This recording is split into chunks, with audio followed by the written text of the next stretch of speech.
reproducible and really scalable at Janssen, which is completely different, I think, than compared sometimes to what academics do.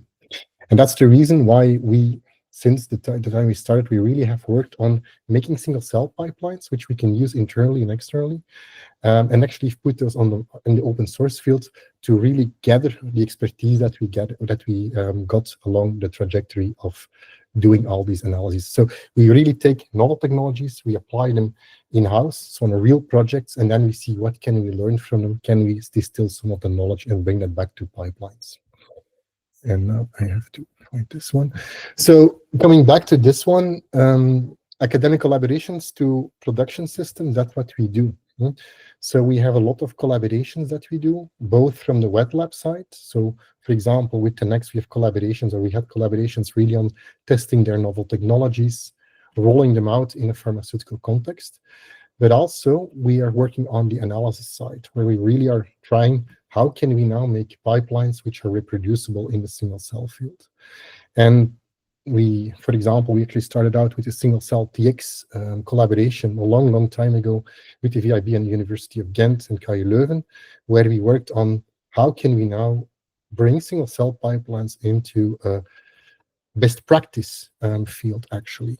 And so how can we take what's available in those expert groups at the KU Leuven, Ghent, and bring that also, that we can use it into a pharmaceutical context, and that we can exchange the knowledge between those groups. And that has delivered a pipeline, which is currently, unfortunately, not more amongst us, but we use the technology that we gathered there to start building open pipelines also with other collaborators in the academic field. And the idea there is really, can we use the expertise that we have from really conceptual tools to bring that to a kind of final product that we can use and run at scale at Janssen? Because I'm part of really a discovery organization, making that we have to be able to run pipelines at scale. So we really have to be running hundreds of thousands of samples. So we really have to be able to process them in a reliable and fast manner.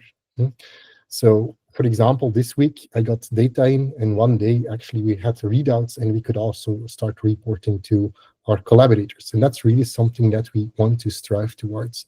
It's not about sometimes the best tools, but it's really about what can we have today, which is reliable and can we apply in a pharmaceutical context.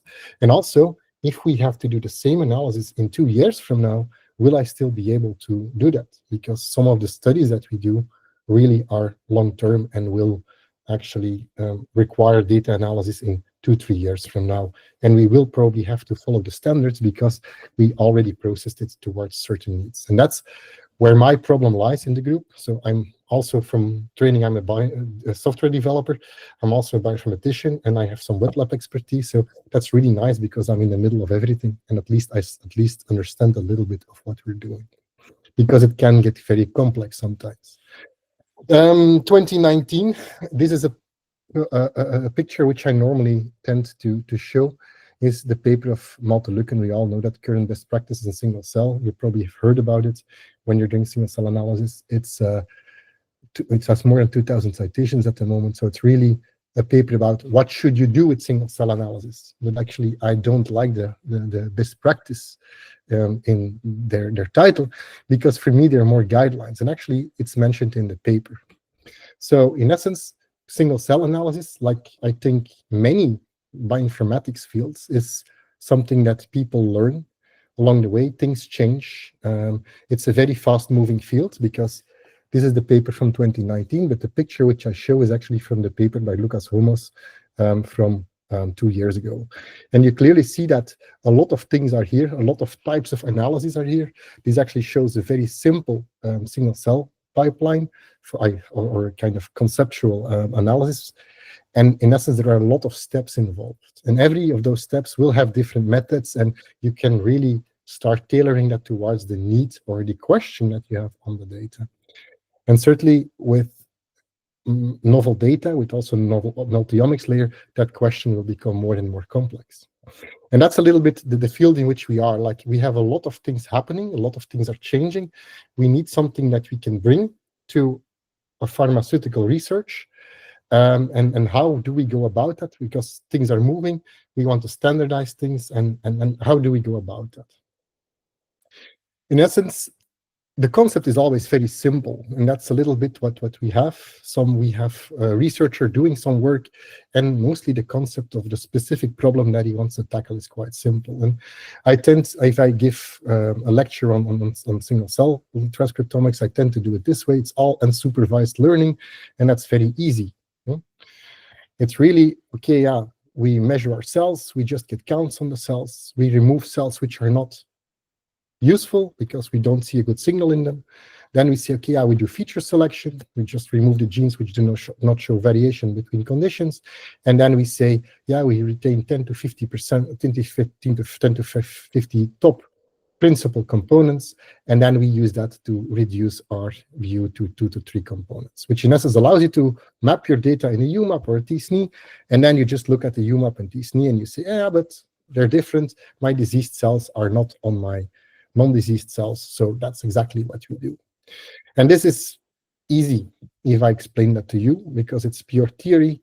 In practice, it all becomes much harder, because what will happen is you can do different types of filtering.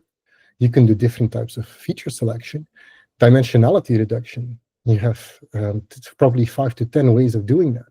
And then everything down the line becomes more complex, and you do a kind of stacked analysis. So you want at least to have something that if you make a pipeline, you can run this really structured, and you can really start tailoring that towards your needs. And that's one thing, because that's just the methodological part. The second thing what comes into play is like, also this is a pipeline with a conceptual overview, is the fact that there are many more steps involved. With this one, I'm just talking about these steps.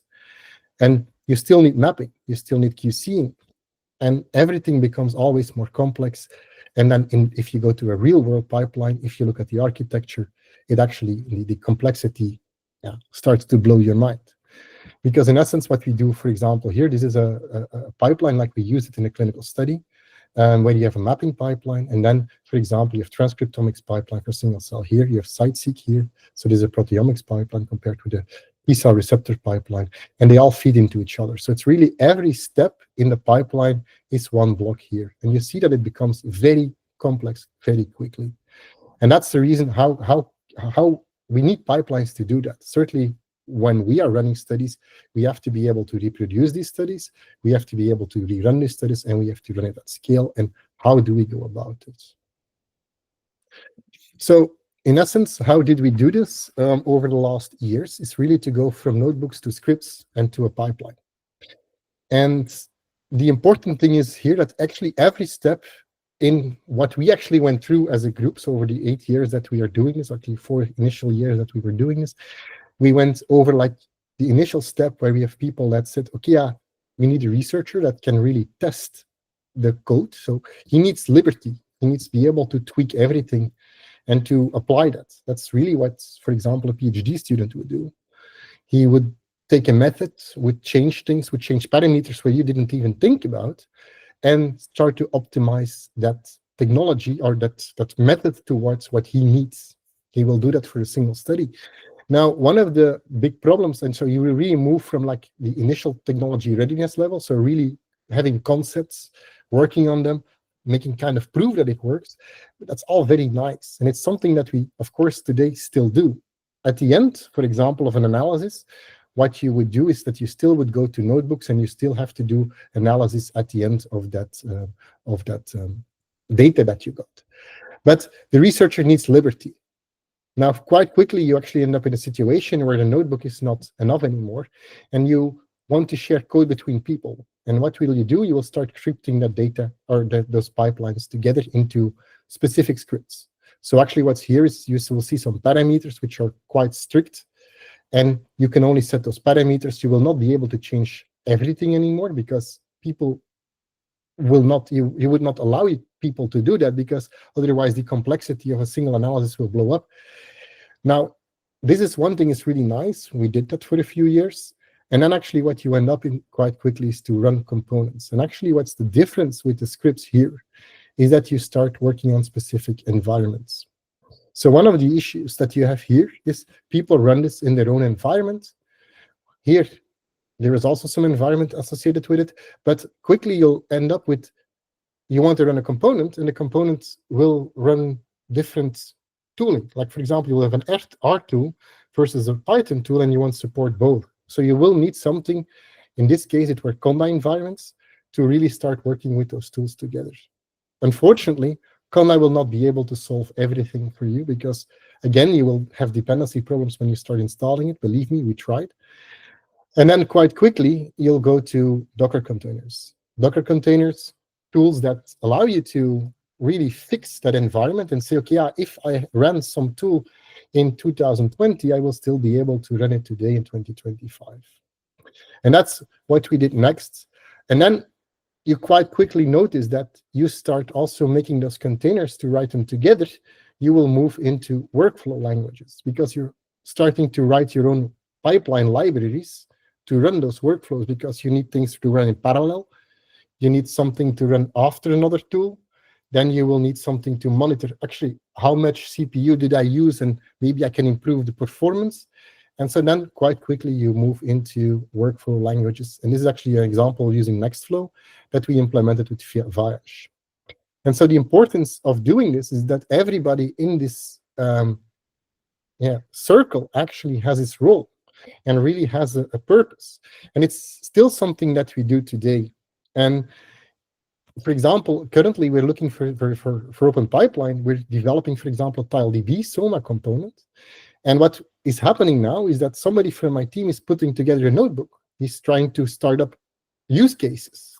So what he will do is he will generate data. He will start putting data sets in there, looking, okay, what can I do with it? He will go to somebody or himself writing a script, and then that script will also be moved into a container. And that's how we can then really close that loop, where somebody really is the expert, because you need that expert. You will need somebody that can say, what you run now, I can actually trust that. But all those people cannot know this. So you really need that expert that can do this and bring that script together with the tests, together with those containers, to something that's executable. And that's the reason actually why we started also working with Viash, because Viash allows you to do that. So you can really couple back your initial scripts with the tests that you made as a researcher, and really put them together in then those containers that you can still run at a later date. And that allows us to, in the discovery science where I am, so really where we try to find those drugs, that we can do reproducible, correct, and runnable pipelines, which are also scalable, because now we can run thousands of samples without having to pose the question, what is now can we trust the pipelines? We can trust them because we've already run them thousands of times, and we know exactly what they're going to do in which use cases.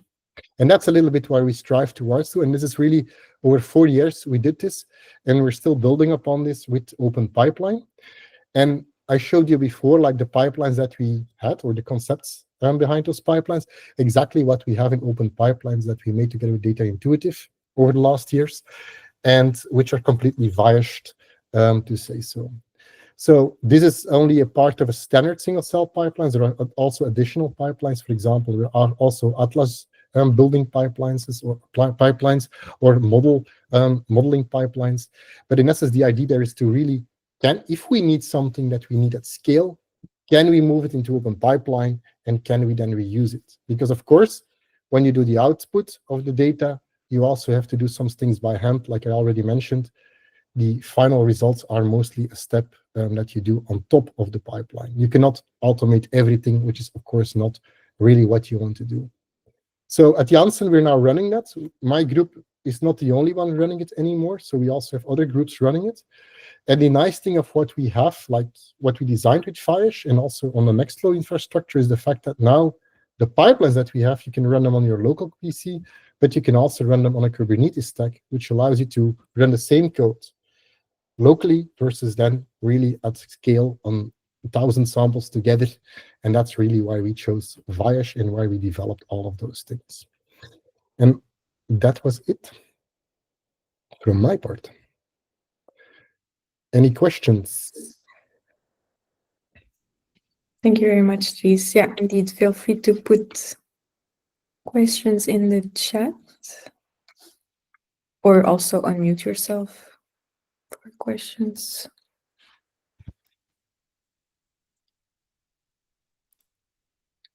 I don't see any for now. So if you want, we can continue with Toni and maybe do a combined then Q&A at the end.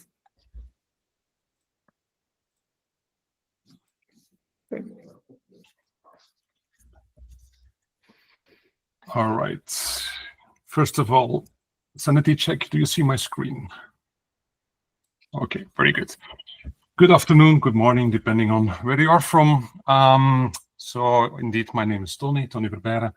And I'm going to try and pick up where Dries kind of left off, let's say. So let's dive right in. Oop, I need this. All right. First of all, I'm going to reiterate some of the challenges. Some are the same that Dries already mentioned, some are different. And then, of course, we want to tackle some solutions. And I will specifically talk about ViageHub and Viage, of course. And then a word about the whole ecosystem where we find ourselves in. My story kind of began around the same time that Dries' story began, because we collaborated on that single cell project. And I think it's fair to say that all of us in that project were kind of frustrated with the lack of tools that we encountered, the lack of best practices. I'm not only talking about best practices for single cell specifically, but also with regards to computational capabilities, running workflows, running a combination of computational steps. And also what we quickly noticed is that, okay, containers seem like the solution, but they don't solve everything. And they could even become a nightmare if you're not careful. And at the time when we were starting up this project, it was clear that Nextflow and the people, the community around Nextflow was building module support, but it was a very early stage alpha state. So we couldn't really depend on that either. Let me dive right in and show you where the open pipeline repository and package and workflows can be found. All right, what you see here is our ViageHub platform, the web interface. I'm not yet going too deep into this, but I'm just going to refer to the catalog. And well, what you can see here is types of data that you might be interested in analyzing. And I'm going to focus for a sec on the single cell multi-omics data type. And what you can clearly see here is that we're talking about open pipeline, as we have already heard from Dries.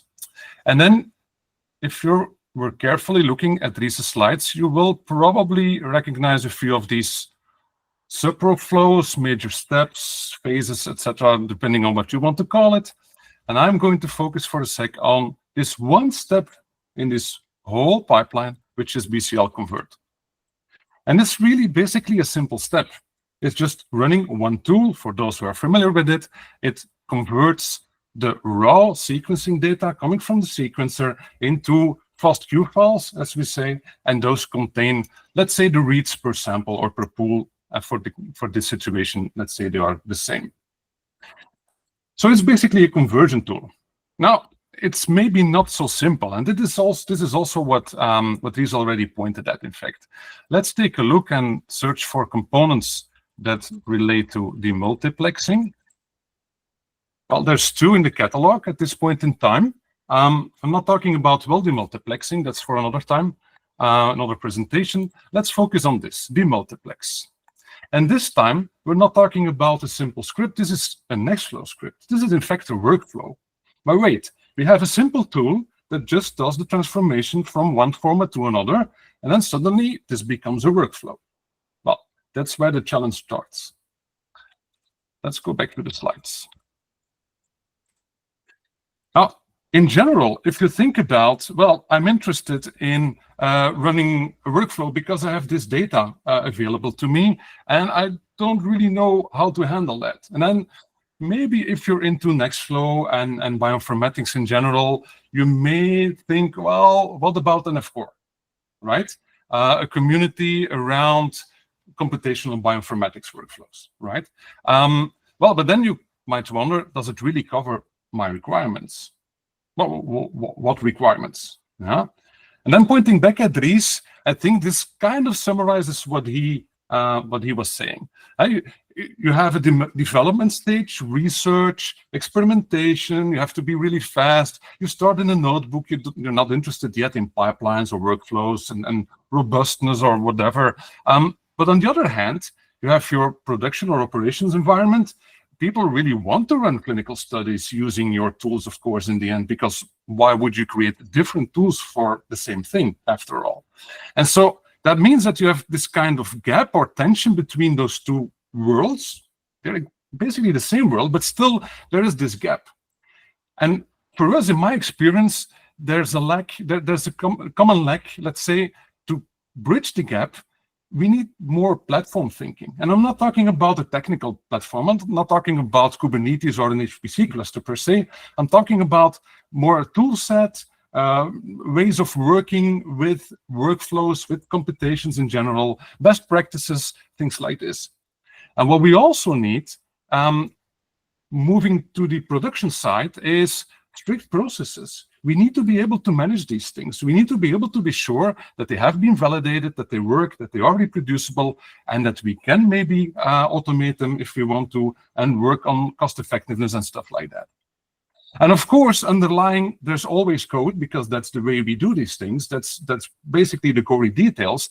And that code can be professionally written, can be badly written, let's say, or somewhere in between. We don't have much control over that, but all the rest around it, we can perfectly control. And so there's a case to be made that if we can provide the platform, the toolset, the community, the process around it, well, we can do much better than is currently the case. Now, going back to the multiplexing, again, very simple. I have one tool to run to convert my sequencing data into FASTQ files. What could go wrong, right? Okay, my next step, I need the interrupt information, and it's not always stored in a proper file, so I need to extract it. I need a step, it's just a simple step again, to make sure that I can write the interrupt summary into a CSV file. No big deal, I add that step. Sometimes the data is delivered in an archive, in a zip file, tar file, whatever you want to call, whatever it is. So in some cases, in these cases, I have to convert it. No big deal, I'll add a step. All right, but wait, different sequencing platforms require different transformation tools.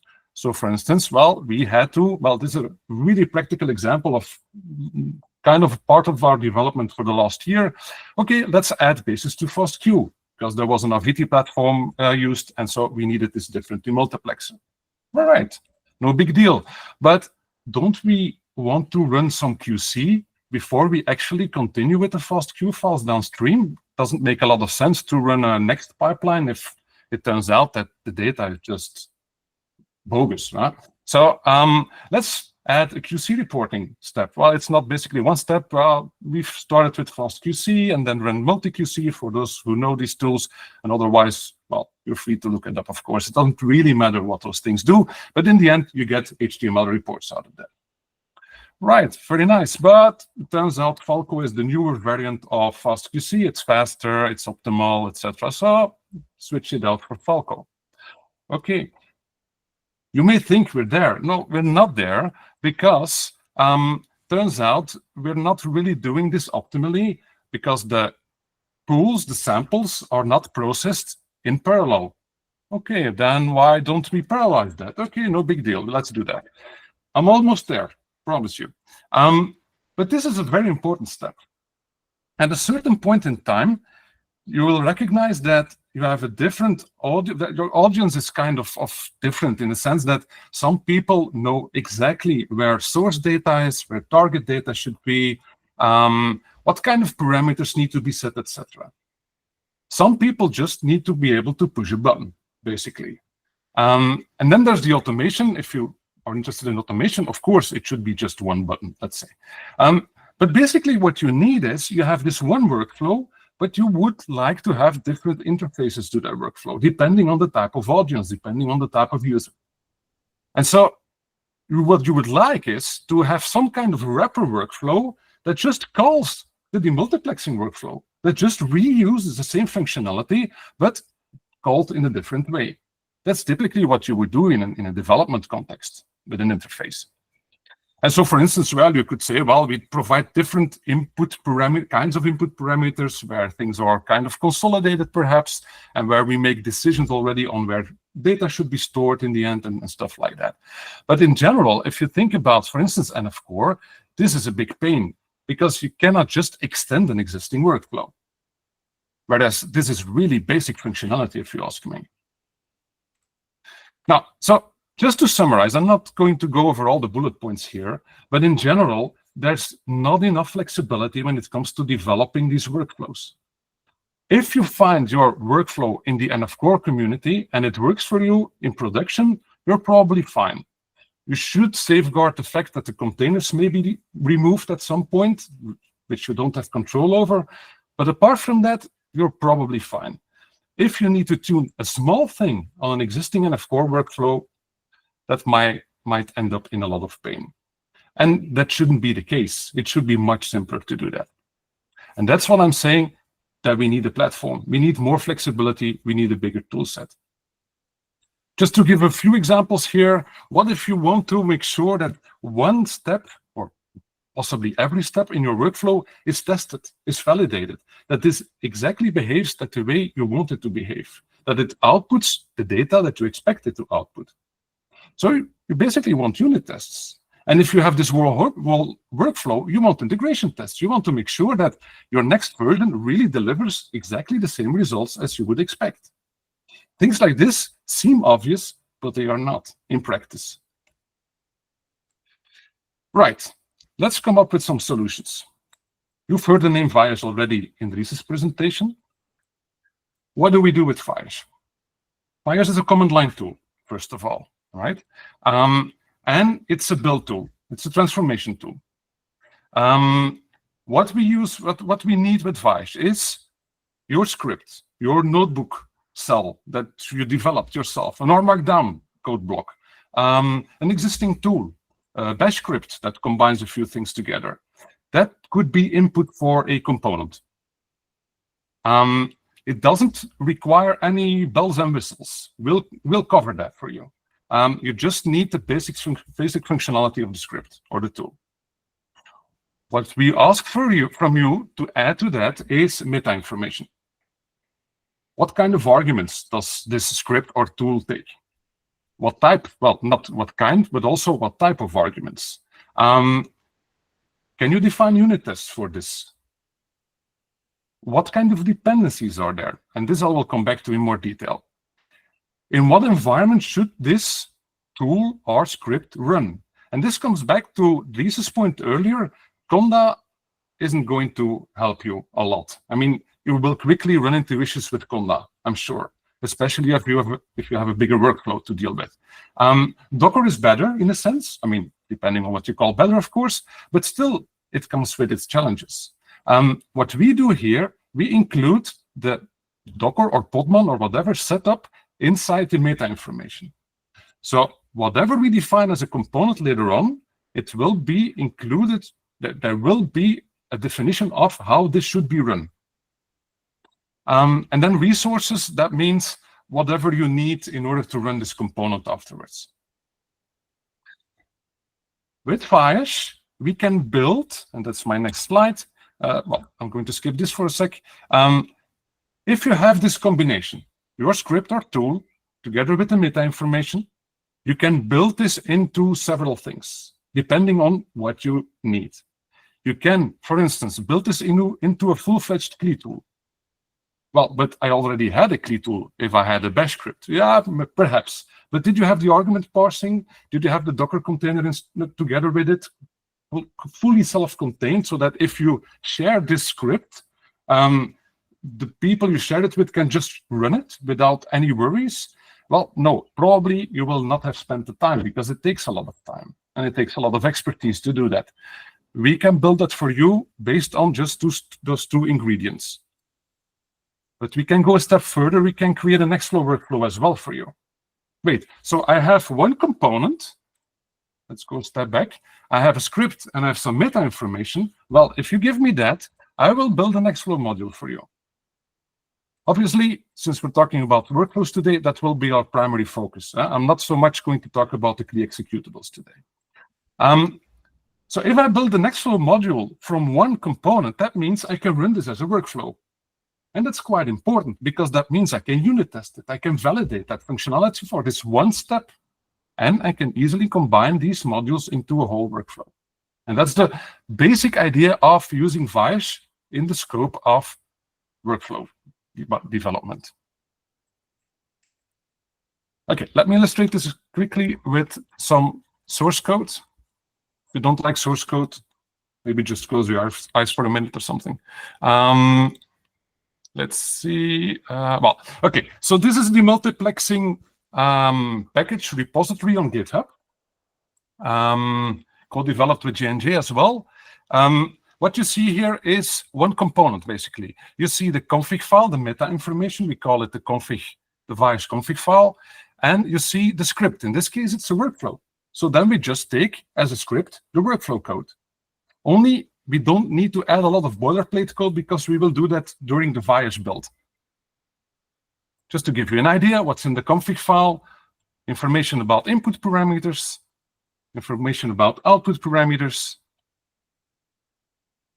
Then, as I mentioned already, some information about resources. In this case, no additional resources are required, just the script. Information about how to run tests. And most importantly, for the sake of this presentation at least, dependencies. These are modules that are called from this workflow. Well, you may recognize here BCL convert and basis2 fastq. They are not defined in this workflow package or repository. They are defined in a BioBox repository. And the BioBox is a collection of generally commonly used tools in bioinformatics that we maintain and that we try to build upon as much as we can. So, in fact, rather than trying to come up with a good BCL convert component or step in my workflow, I can just call the one that exists already, that has been tested and validated, etc. So I don't have to worry about that part, and I can quickly get up and running. If I need an additional demultiplexer to be added to the mix, well, if it's in BioBox, it's very simple. I just have to include it as an extra dependency, right? Okay, let's go back here. The benefit is, since we build this component into a Nextflow module, a Nextflow workflow, then if we build it, we usually store it under target and then some additional information in the path just to make sure everything is properly separated. We add, for instance, an argument parser to the mix. Why not? We can add code as much as we want, as long as it makes sense, of course, and as long as it's stable and etc. So we can easily add a help function to this module. If you wouldn't have Viash, you would have to code that manually. And since we use the meta information in the Viash config file for that, we know exactly what are inputs and outputs for your workflow or your module or your component. Okay, and then there's a couple of very nice things that just come for free when you do this kind of approach.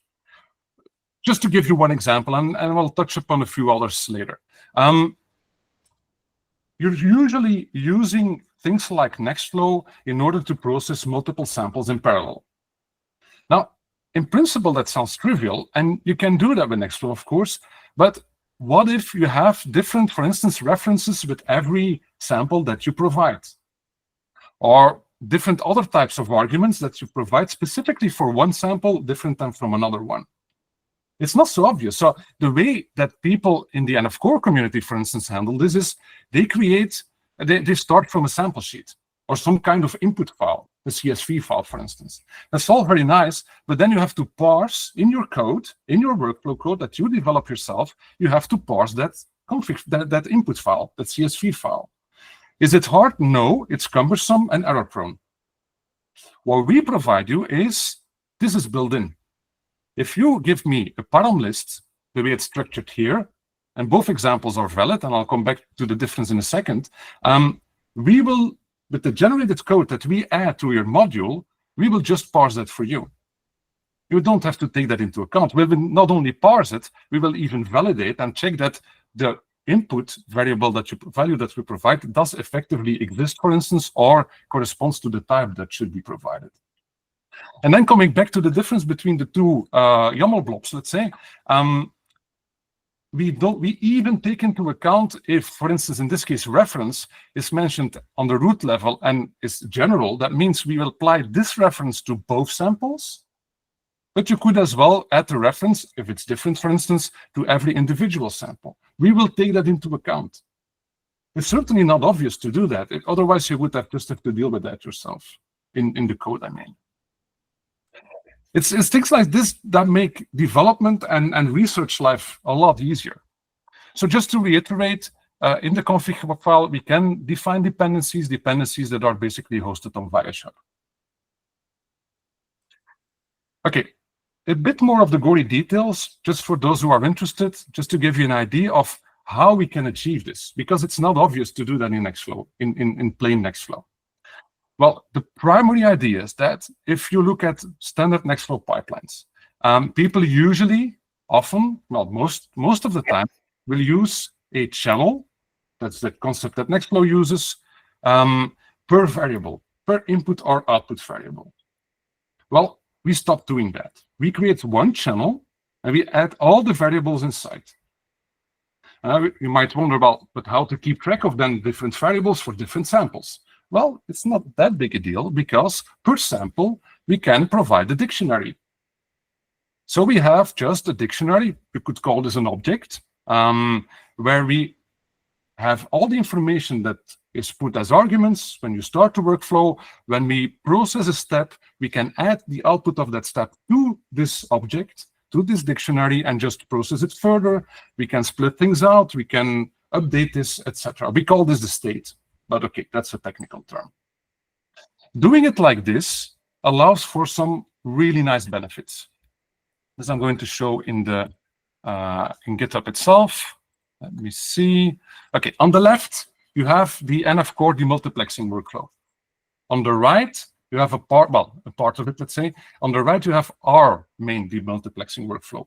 And I focused on similar parts of the workflow. On the left, what you see is a switch statement where, depending on the demultiplexer specified, certain choices are made and blocks of code are executed, right?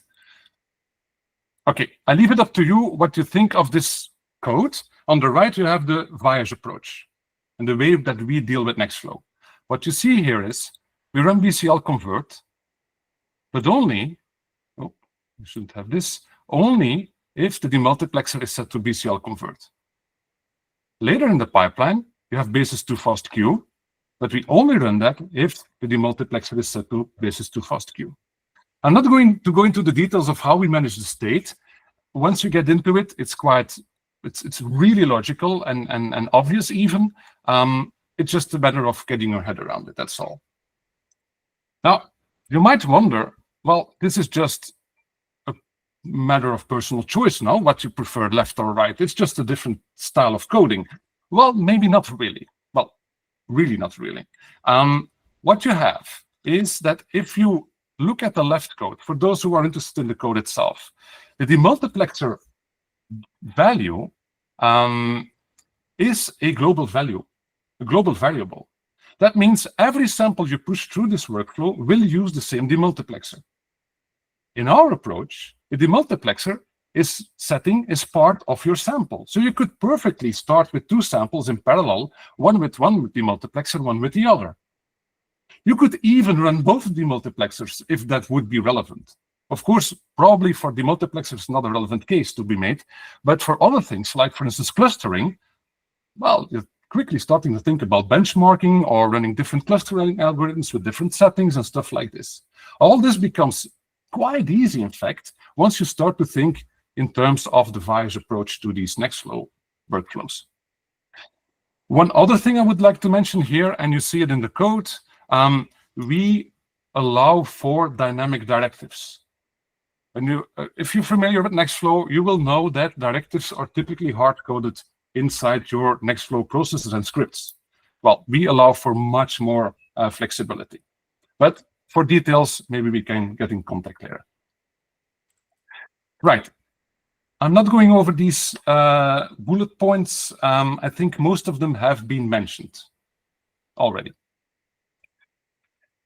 Let's suffice to say that I'm convinced that we include the batteries. By running this additional build step using Viash, we are able to provide so much more functionality, both in the development context as well as in the production and operations context. That was Viash. Then, what is the catalog? Well, it's our way of, let's say, giving back to the community. We are happy to say that most of what we develop in collaboration with J&J can be made open source. So all what you find in the Viash catalog are open source components and workflows that are built using Viash. And then coming back to Viash Hub, let me show you something more. So I'm back in Viash Hub. This was the demultiplexing workflow that I mentioned earlier. In the meanwhile, you have kind of an idea of what is behind this and what are the steps involved. You see, I have an overview of the input arguments. And I also have a launch button smiling at me here. Let's click it. I can choose whether I run this as an executable, as a Nextflow CLI command, or on Secure Cloud directly. Let's take a look at the Nextflow approach. I'm not going to spend too much time here, just to show you what this allows you to do. Let's say I want to specify the demultiplexer and this Boolean value, whether I want to check. Oh, let me go back. Yeah, okay. So this I don't want. Now I have input, and I want to use the BCL convert demultiplexer, and I press launch. And this provides me with the instructions on how to run this on my local system or on an HPC system or whatever. So the benefit is that we have all this information available for this workflow, even for the components that are behind the workflow, the individual steps in the workflow. Okay, let me switch back to the presentation. What we have to do in the background is quite some orchestration. The source of, just to give the example again of demultiplexing, the source is on GitHub. We take the source from GitHub, we build it, and by building I mean Viash building it, creating the different types of components, the CLI components, the Nextflow modules, etc. We run the unit tests because we have to make sure that everything works according to plan. We run the integration tests, with which I mean workflows that also have a unit test attached to them. We need to manage the containers. We need to store the containers. We cannot expect, for instance, GitHub container registry or Docker container registry to keep our containers for more than half a year or a year. Especially recently, most of those providers or service providers, they just say, well, after a year or so, you either have to pay or we just remove your containers. Well, okay, that's not an option for us. So we have our own container storage solution. And then we publish this. We publish it to our own packages.viashhub.com, and we make it available via Viash Hub. But I think you can imagine, well, I think I have a slide about this as well. Well, there's quite some stuff in the backend going on just to make sure that we orchestrate this all at the proper level. Everything is running on Kubernetes. When we run unit tests and integration tests, so basically Nextflow workflows, it's all running on Kubernetes. Right, did we resolve any of the tension that Dries and I have been talking about? Well, I think so, in fact, because as I pointed out, if you have this platform, if you have the tool set around building and maintaining workflows, computational workflows, this is what allows you to be effective both in development, in research, in experimentation, as well as in a more production context. Because we will make sure, using Viash, that you can perfectly release a stable version of an existing workflow. You can add patch releases, you can add major releases, whatever you want. You can manage the whole process, and Viash Hub will, and Viash in combination with Viash Hub will help you do that. Okay, enough said about Viash Hub, I think. A word about the context in which these tools exist, and how we relate to different players in academic and private sector. So it all started with Viash because we needed a tool set. We created Viash Hub in order to be able to manage those components at scale. It's really hard for people to know about functionality that exists in components if you don't have a place to search for that functionality or that component. So we needed some hub concept in order to make sure that we can effectively share that information. Which, of course, caused us to create a catalog, start to create a catalog, and this is growing. I mean, with every step that we take, we enhance BioBox and all the other workflows. Open Pipeline is one of those workflows. We're also involved in Open Problems, which is a benchmarking project for single-cell analysis methods. We use Viash for that. And the methods that come out as best in class, obviously, we, as much as possible, try to incorporate that in Open Pipeline, which makes sense. What is not on this slide is the fact that, for instance, some of you may have heard about the Tabula Sapiens paper. The code base of Open Pipeline, some of the components and workflows in Open Pipeline was used to run the analyses for that paper. It's not really explicitly mentioned in the paper itself, unfortunately, but it's, I think, nice to know. Right, to wrap up, there is one more thing I would like to quickly touch upon in a more private and privacy related context. Some companies, pharma companies, etc., they have their own workflows. They don't want to share it with the world. They have their own container registries because you're sometimes not allowed to source from public container registries. We can cover all of that using Viash, but it calls us to think about a way to deploy instances of Viash Hub, and we call those private Viash Hub instances, deploy those on-premise. We do that already, and there is a nice integration with the public Viash Hub. So you can connect to everything that's available on the public Viash Hub and add on whatever you develop internally. Okay, that's it for me. Question? Thank you, Toni. Yeah, so if you have any questions, feel free to put them in the chat or unmute yourself. See, no, but yeah, I can understand that it's a lot of information to digest, of course. So maybe the questions can also come later. This is why we will for sure send you the recording, Toni's contacts as well. So yeah, if questions come later, feel free to reach out. I'm not sure if there are. We also had, we have one question from Benjamin. So the private instance can only be deployed on premises or also on cloud? We run a private instance on our own public cloud. We do that because we have to develop and test it, obviously. We are not completely ready to offer this yet, but please get in touch. We can discuss the details and we can discuss timelines.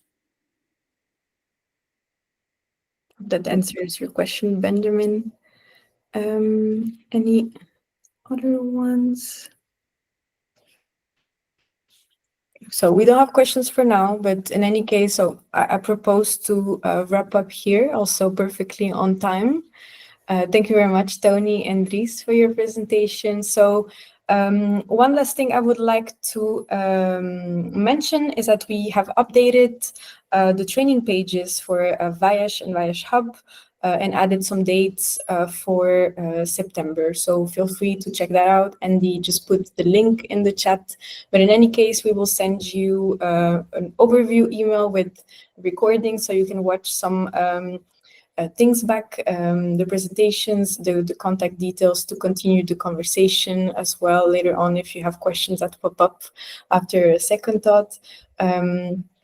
But in any case, thank you very much for joining. We have lots of people that stayed until the end, so thank you very much. It's the end of the day, so that really means that Toni and Dries, you did a really good job. And enjoy your evening and your Friday tomorrow. Thank you very much, everyone. Thanks, everyone. Thank you, everyone. Thank you.